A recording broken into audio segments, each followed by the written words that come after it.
বজ্র আসলে দুই রকমের হয়। আমি মনে করি আসলে বজ্র অনেক রকমেরই হয়। উনি একটু ডিসকাস করে বের পেয়েছে দুই রকমের ময়লা। একটা শুকনো ময়লা, আসলে ময়লার কথা অনেকেই ভাই বোন বলছে, তো ময়লা বলছে যদি একটু ঢাকনি সরবরাহ দিলে ভালো হতো, যেহেতু ময়লা গন্ধ হবে। আসলে ওরা আসলে চিন্তা করে দেয়নি, এটা আমরা আসলে কাগজ রাখবো, বাচ্চাদের অনেক সময় বিস্কুটের ঠোসা রাখবো, এটা রাখার জন্যই আসলে বালতিগুলো খোলা বালতি। যদি ময়লা বালতি হলে তাহলে এসে ঢাকা হতো। যাক, আমাদের কাছে আরেক বন্ধুগণ এসেছে, অ্যাডভোকেট আলী আজগর। উনি সিবিএ শুরু থেকে আছে। অ্যাডভোকেট আলী আজগর খুব পছন্দের একজন মানুষ, উনি সিবিএ নিয়ে একটি কথা বলবেন। অনেকদিন পর সবার সঙ্গে একসঙ্গে দেখা হচ্ছে, আলহামদুলিল্লাহ। সিবিও একটা মহৎ উদ্দেশ্যে বগুড়া পৌরসভায় প্রতিষ্ঠিত হয়েছিল। আমরা আমাদের বাড়ির বর্জ্যটা নিজেরা সংরক্ষণ করব এবং সিবিও ভ্যান বা গাড়ি গেলে সেই ভ্যান বা গাড়িতে আমরা সেটা পৌঁছে দেব। এই মহৎ উদ্দেশ্যটা আমাদের ঠিক ছিল, কিন্তু এটিকে আমরা বাস্তবায়ন আজ পর্যন্ত করতে পারি না। আমাদের এই ওয়ার্ডে 50% বাড়ি এখনো সিপিওর আওতায় আসেনি। এখনো মানুষ ওই টোপলা বেঁধে ট্রেনের ভিতরে ময়লা ফেলতে অভ্যস্ত, বা টোপলা ফেলে দেখবেন যে একটু অন্ধকার যেখানে সেখানে ফেলে দিয়ে রাখতেছে।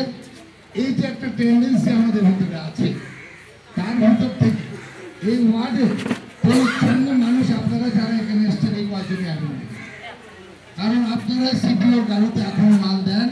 আপনারা মাল দেন দেখে সিপিওর স্লিপটা আপনাদের বাড়িতে গিয়েছে, আপনারা এখানে আসছে। আপনাদের কাছে আমি বিশেষ কৃতজ্ঞতা জ্ঞাপন করছি এবং আমার ব্যক্তিগত তরফ থেকে আপনাদের সবাইকে ধন্যবাদ জ্ঞাপন করছি।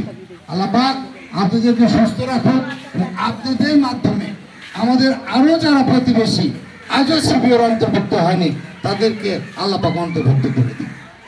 এই প্রত্যাশা রেখে সবার সুস্বাস্থ্য দীর্ঘায়ু কামনা করে আমি দেরি করতে চাচ্ছি না। আসলে নফল রোজা বেশিরভাগ মানুষই আমরা আছি, মহিলারা তো বেশিরভাগই বোধহয় নফল রোজা আছেন আপনারা। তা আমি এখানে দেরি করতে চাচ্ছি না, আসরের আজানের আগে আগে আমরা এখান থেকে চলে যাবো ইনশাল্লাহ।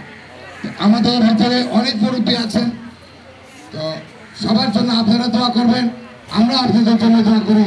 মান রব্বুল আলামিন আমাদেরকে সুস্থ এবং সুন্দর রাখুন। আসসালামু আলাইকুম ওয়া রাহমাতুল্লাহি ওয়া বারাকাতুহু।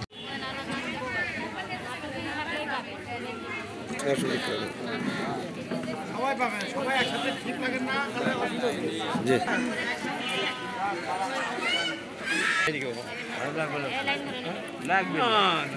জি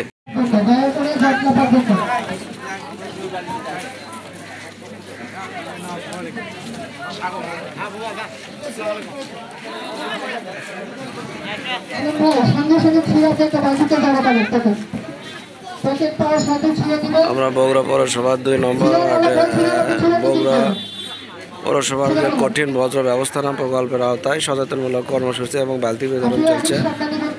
আপনারা দেখতে পাচ্ছেন যে টোকনের মাধ্যমে ধারাবাহিকভাবে শৃঙ্খলা পরিবেশে তারা টোকেন জমা দিয়ে বালতি নিচ্ছে।